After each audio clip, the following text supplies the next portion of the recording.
asalaamaaleykum mbokki jullit yi mbokki taalibe xaadir yi nekk fii yëpp di taalibe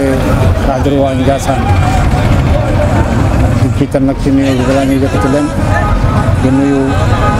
xalif général des xaadir Cheikh al Becaye ko ñaanal yal na ko yàlla wéral te mu yàgg fi lool yal na ko yàlla defal di jaay Seydina Muhammad dañ doon rek xoolaat monument bi nga xam ne moom lañ fi defaroon muy avenue bi ñu tuddee woon avenue Alaaji Mambu Mamadou Kunta moom ci boppam ba ñu defalee monument bi moom ci boppam moom moo ñëw inauguré ko le 1er juin 2014 waaw léegi nag kii bi dafa bari woon rek poussière bi daf ci nekkoon yu bari kii ci la nag ñu ko doon yeesalaat ñu nekkoon nag léegi en construction waaw maanaam liggéey baa ngi nii daanaka léegi mu pare waaw ñu jublu woon rek incha allah gannaaw bu ñu respecté mesure barrières yi ñu wax yëpp waaw ñun taalibe yi fi nekk rek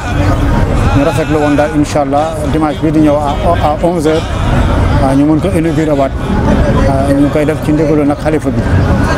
moom moo tax ma si woon nag bépp taalibe bu nekk ci ñaay bi wax bépp kilifa boo xamante ne yaa ngi ci zone bii ñu ngi lay woo ci suñu bés bi nga xamante ne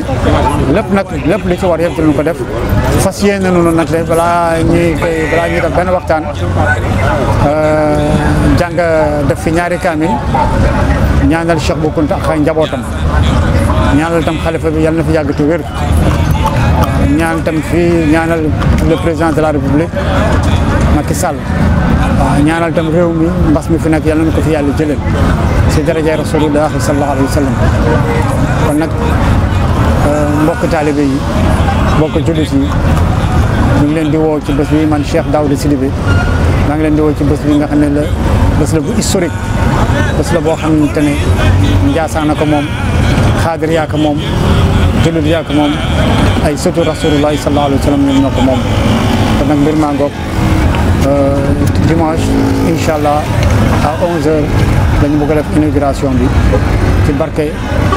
Cheikh Bou Mouhamed Kounta allahumma salli wa sallim wa barik ala sayyidina wa mawlana muhammadin il-fatihi lima ughliqa